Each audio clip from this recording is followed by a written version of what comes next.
वाले सनातन धर्म की रक्षा के लिए मैं बागेश्वर धाम के बाबा जी का, धीरेन्द्र शास्त्री का समर्थन करता हूं।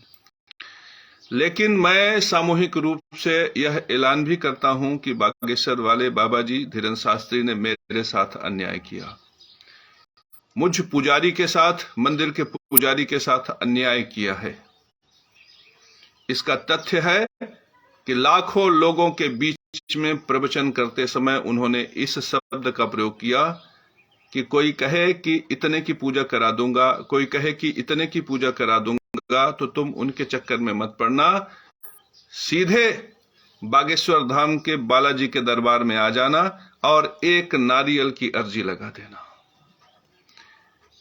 बाबा जी, आप तो धर्म गुरु हैं और सबके लिए गुरु हैं।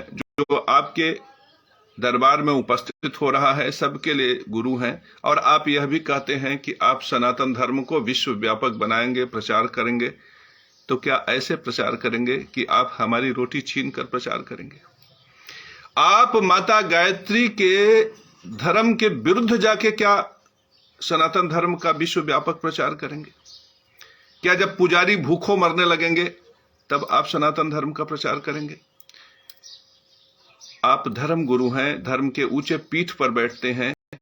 आपको बोलते समय यह सोचना चाहिए कि समाज आपका अनुकरण करता है, तो क्या यह शब्द सार्थक है? मैं इसे स्वीकार कर लूं कि वो पुजारियों के चक्कर में न पड़े, सीधे बालाजी के दरबार में पहुंच जाए और पुजारियों की रोजी रोटी यहीं पर रुक जाए, समाप्त हो जाए। क्या यह उचित है?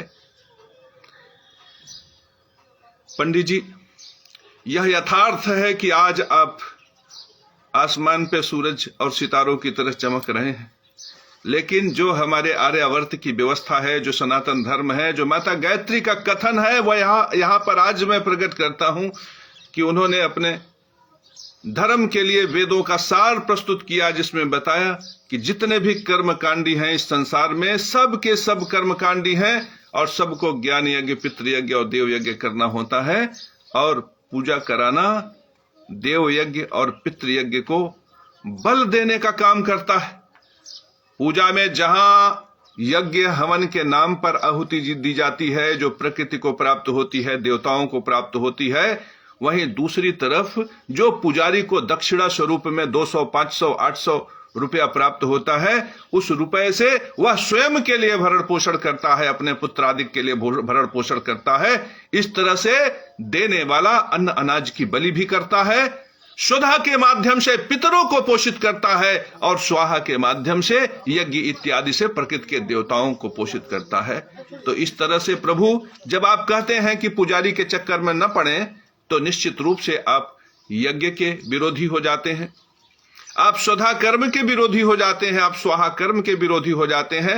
आप मुझ पर आक्रामक न होकर इस पर विचार करिएगा कि यदि आप सनातन धर्म को पूरे विश्व व्यापक करना चाहते हैं, तो आपको इस बात का भी ख्याल रखना पड़ेगा कि पुजारियों के रोजी रोटी पर आप लात नहीं मार सकते, पुजारियों के पेट पर लात नहीं मार सकते। क्या आपके हिसाब से सत्यनारायण भगवान की कथा को निकाल दिया जाए धर्म से?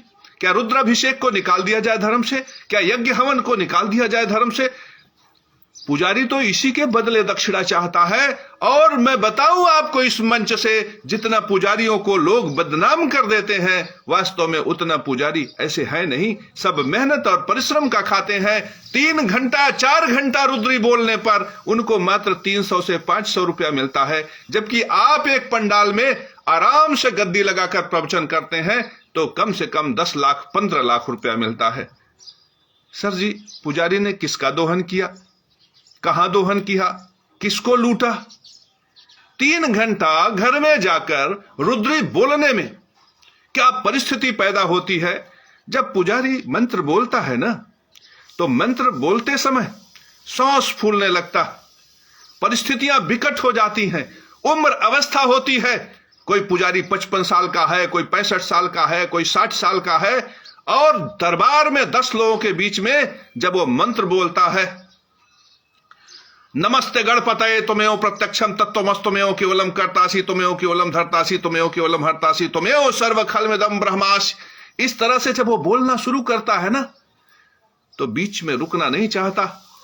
वो अपने आप को दिखा देना चाहता है कि वो एक योग्य पुरोहित है, और उसकी परीक्षा हर पूजा में होती है, हर पूजा में होती है, हर पूजा में होती है, क्योंकि उसके घर में उसकी बहू कहीं बीमार है, कहीं बेटा बीमार है, कहीं डॉक्टर को पैसा देना है, और कहीं अपने रोजी रोटी का जतन करना है। ऐसा संघर्ष करने वाले पुजारी को आप कहते हो कि पुजारी यदि कहे कि इतने की पूजा करा लेगा, इतने की पूजा करा लेगा, तो उसके चक्कर में मत पड़ना, सीधे बालाजी आ जा।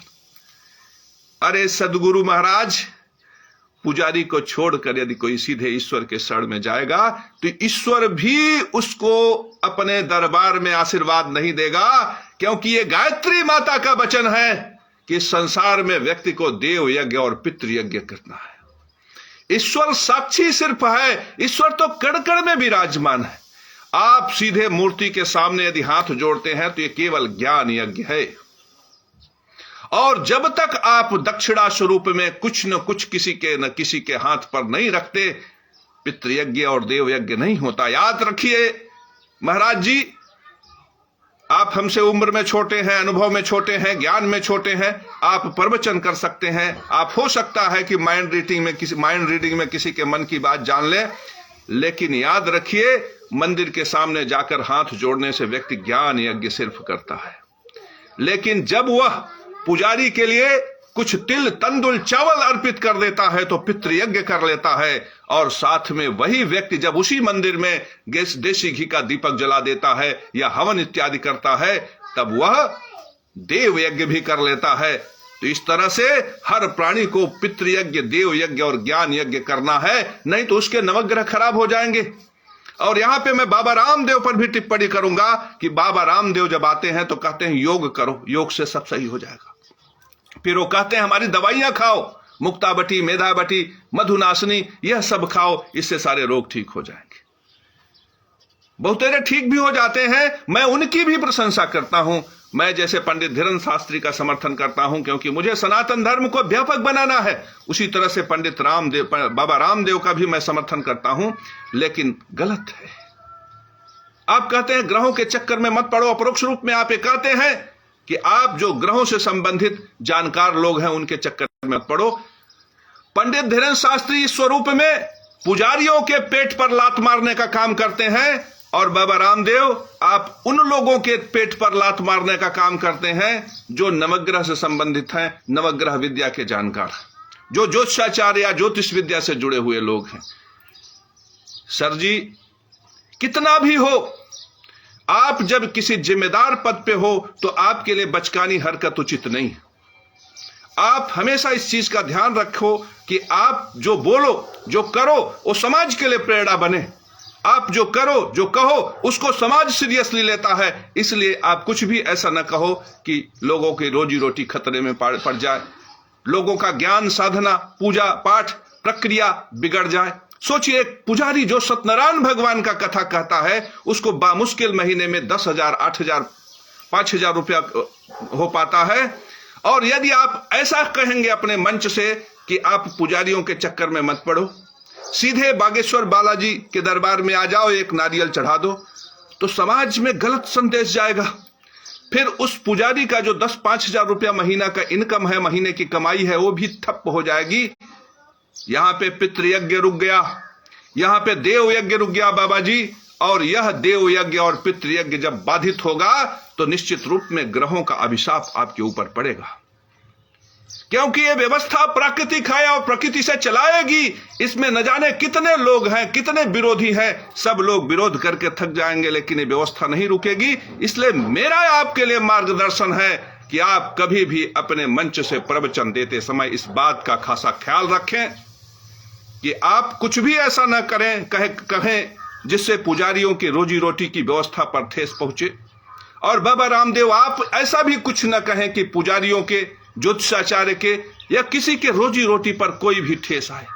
अपनी रोटी तो ठीक है, आप कोई भी दवाई बेचें, कोई भी कुछ बेचें, आपकी रोटी चले, आपकी रोजी चले, आपके लोग खूब खुशहाल मलाई पुआ खाएं। जब हमें कोई विरोध नहीं तो आप हमारे कर्मों का विरोध करने वाले होते कौन हैं? क्या ईश्वर आपको इसके लिए इजाजत देता है?